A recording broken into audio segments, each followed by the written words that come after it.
You'll be tempted at first to play it safe. Think about all the reasons why you can't do it. You have a gift. You have something to offer. Don't use your God-given talents for the wrong purposes. As you continue to grow and develop, you will soon discover that last year's systems won't likely meet this year's needs. You see, one of the keys to success is flexibility. We must always be on the search for more effective methods to facilitate and accommodate new ideas.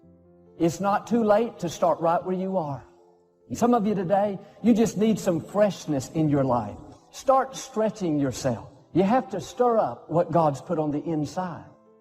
If you don't have a dream, you're not really living, you're just existing. Whatever you're up against, whatever you're going through, this is only a test.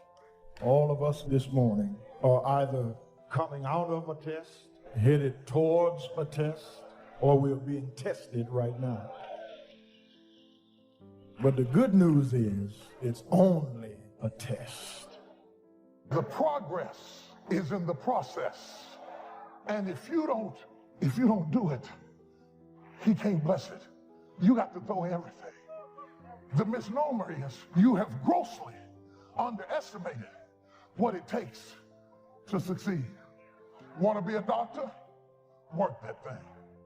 Time is short. What is your life? It's even a vapor that appeareth for a little time and then vanisheth away.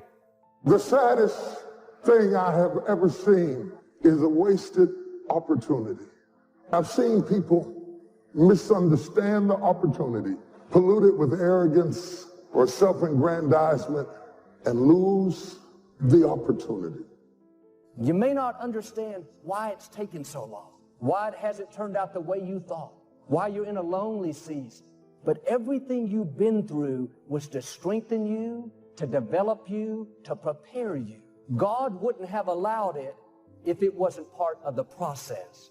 Without it, you couldn't give birth to what's in you. Keep passing the test. Keep doing the right thing, then your time is coming.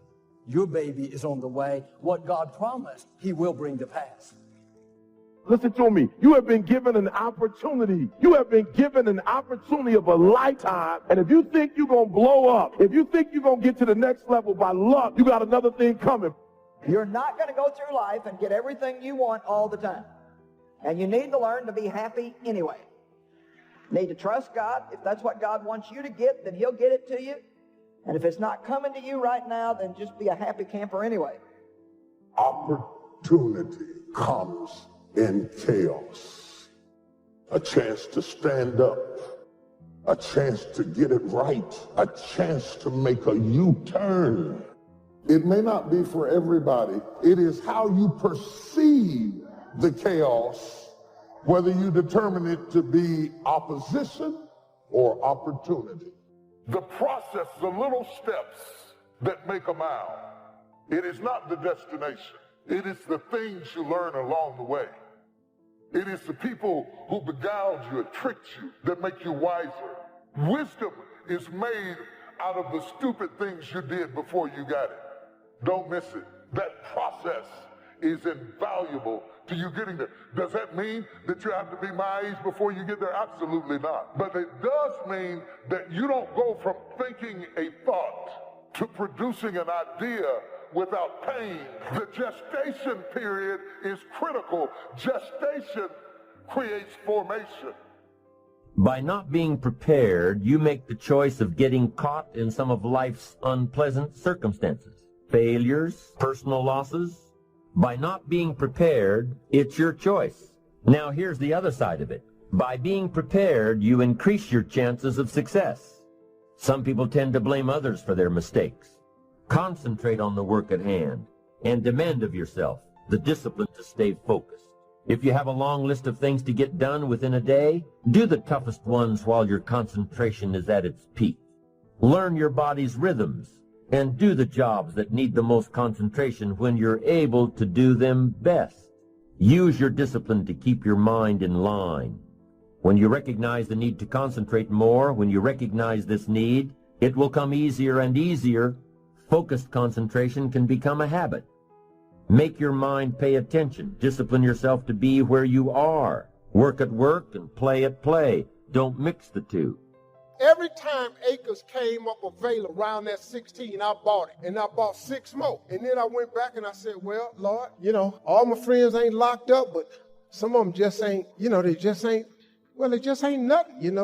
They don't want nothing. They ain't trying. Could I had A6? So he gave me the A6. And so then I was doing a show one time on HBO, a friend of mine. He's an atheist. He don't believe in God. He got a late night show. And he asked me to do the show, and I thought I was going to be on there telling jokes. But come to find out, he was doing a show on atheism. And I turned him down. I said, I don't want to talk. He said, man, why don't you come and talk? You're a man of faith. I said, well, I don't like arguing with people who don't believe in God. You don't believe in God, I think you a fool. And I'm pretty sure since I believe in God, you think I'm a fool. And I don't think 2 fools ought to be standing around talking. Let's just end that. He said, man, come on and do the show. So we did the show. I hated it. But after the show, I counted all them atheists. And it was 6 of them. So I asked God, could I had A6? Because I know good and well, they ain't going to ask him for nothing. Cool. So he gave me the A6. Next thing you know, I had 270 acres of land. Now, let me tell you something. I'm so busy now, I don't even get to go. And I thought I was saving my kids' rest of life. God had another. That's the ranch that I have my mentor camp. I bring 1,000 black boys out there with 1,000 single mothers. And that was the purpose of that ranch. I never go there to fish at all. But see, that's what I wanted. I thought that's what it was for. But God got another plan. His way is way bigger than yours. You can't even see his way. But you got to start the hustle. I'm very fascinated by the conversation of work ethic, hustle, overworking. I'm fascinated by people's ability to not take on accountability. I never feel like my points of view and my thoughts and my hot takes and my passions and my story are right. I've never believed that in my life. I don't think they're right. I think I enjoy sharing them because I enjoy sharing them. I'm a communicator. There's some selfish needs of communicating, I'm sure, but I share them. But everybody shares them. This thought that, I think one of the biggest things we need to get more thoughtful about is this question, which is, the answer to the question is by conversating with yourself and trying to develop self-awareness and not look for outside validation. When people email me and say, Gary Vee, I've been hustling 15 hours a day. I'm like, you getting enough rest? You good? Are you pumped? With intention, my intention is to be happy. And so I'm not gonna apologize for enjoying my work. I don't need validation from my work. My work is not my family or my thing. I watch these conversations, I'm fascinated by them. I respect other people's points of view. I just want to make sure that they don't think they're right either. A lot of people that push against hard work, hustle, are people who've already hustled and didn't find fulfillment from it, but maybe somebody else did. In the same way that I haven't had to clarify my points of view. There are plenty of interviews in 2010 where my point of view on Crush It was make $86,000 a year and talk about strawberries. I've been talking about happiness the whole time. I have evolved and have been forced, because I feel like I've been dragged into being a poster child of something that I don't believe in creating clarity. But I think to answer your question directly, I think you have to answer that for yourself. And what I would say is, don't overjudge yourself in every chapter. It's okay to be losing by 14 points at the end of the first quarter of an NBA game. You can win that game. And so if you're working 15 hours a day for a year because you're starting your videography business, that's probably okay. It does take work to start something. If you've achieved some level of success 3 years in, and you don't want to take it to a $10 million business from a $3 million business because you've fallen in love and you've started a family and you want to go to you want to play wiffle ball outside with your child, that's amazing. There is no right. There's only right for you. More importantly, there is no line in the sand. I'll be very honest with you. I'm unbelievably excited to evolve. There may be a time where I don't want to be as passionate about my work, and there may be some cause or some game, or who the heck knows what I'll get excited about. And so I think, to answer your question, it's A, to do it for yourself, B, to know that it's going to ebb and flow. When you're 96 in debt in your basement, you're grinding.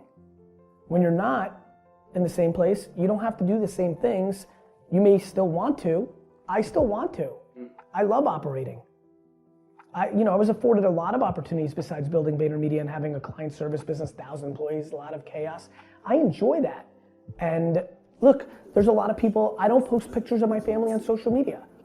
Lots of people do. I could judge that, I choose not to. I think there's a lot of judgment in the air on this issue right now.